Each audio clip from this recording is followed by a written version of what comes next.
¿Qué tal? Soy su maestro de Dogmática Jurídico Penal, parte general, y vamos a hablar sobre la introducción a esta materia. Hablamos de que el derecho se divide en dos grandes partes, que es el derecho público y el derecho privado.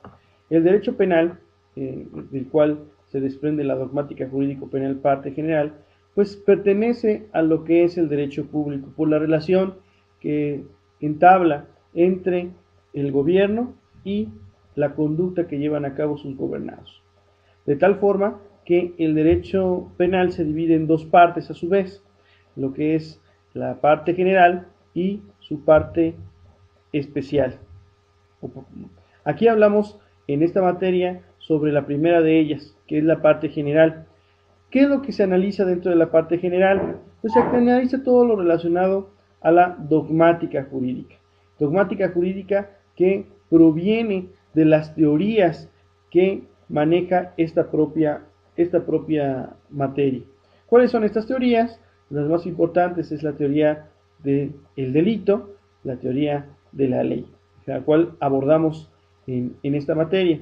También existen otras teorías importantes que posteriormente ustedes la van a analizar, que son la teoría de la pena y la teoría del tipo penal. Hablando sobre lo que es la teoría de la propia ley, que es la primera que se va a analizar, ¿por qué se establece como parte importante de la dogmática jurídico-penal? Es en relación de que la única fuente del derecho penal es la propia ley. ¿Y esto en base a qué? En base de que todos los delitos que se establecen en la ley, todos los delitos deben de establecerse propiamente en la ley para que tengan sus efectos jurídicos correspondientes. Un delito no es delito si no existe previamente en una ley que sanciona esa conducta. ¿Qué es precisamente un delito? Un delito es una conducta que se establece en la ley y que el legislador promueve y el propio Estado publica para poder llevar a cabo su sanción. ¿Por qué se crean estos tipos de delitos o por qué son necesarios sancionar conductas? Esto en base a lo que el bien común, el bien que requiere la sociedad para la convivencia que se tiene entre los individuos unos con otros. ¿Cómo se establecen los delitos dentro de una sociedad? Los delitos se establecen por el malestar que causa ciertas conductas.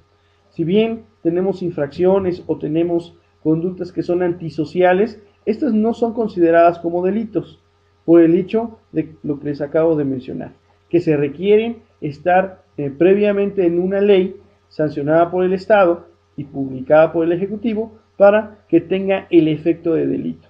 Así que todo lo que no se encuentre establecida alguna conducta dentro de estas leyes, pues solamente hablamos de conductas antisociales o infracciones administrativas, pero no podemos hablar de delitos propiamente dicho. Otro tema importante en el cual se habla dentro de la primera unidad es de la evolución del derecho penal. El derecho penal tiene en esta parte tres etapas fundamentales. La primera, que es la venganza privada. La segunda, que es la etapa humanista. Y la tercera, que es la etapa científica. La primera etapa, que es la etapa de la venganza privada, hablamos precisamente de que las personas se hacen justicia por propia mano. Y no solamente un individuo a otro, sino también entre familiares del individuo que se encuentra afectado contra la persona que le causó dicho mal. Igualmente se establece como venganza pues todas las cuestiones de ritos o cuestiones mágicas en relación a cuestiones religiosas para establecer una sanción correspondiente a una persona. Y por último, pues la venganza en la que el Estado participa, en donde en esta etapa de la historia pues hablamos de las torturas y de aquellas sanciones en las cuales pues eran ilimitadamente crueles su participación. En relación a esto, se establece la segunda etapa de evolución del propio derecho penal, que es la etapa humanista, en donde al verificar la etapa de crueldad que se estaba viviendo la sociedad, se establece que los delitos, estas conductas, se encuentren establecidas previamente en una ley para poder ser sancionadas proporcionalmente al daño causado. Y por último, lo que es la etapa científica, en la que no solamente se verifica lo que se había ganado en la última etapa que les acabo de mencionar, sino también se establece un estudio a quien comete dichos delitos para poderlos reincorporar a la sociedad dentro de un tratamiento científico en el cual se verifique dicha situación. Estos serían parte de los temas que hemos mencionado en la parte de introducción para que quede un poco más claro la información, los datos en los cuales se establecen dentro de esta unidad. Gracias.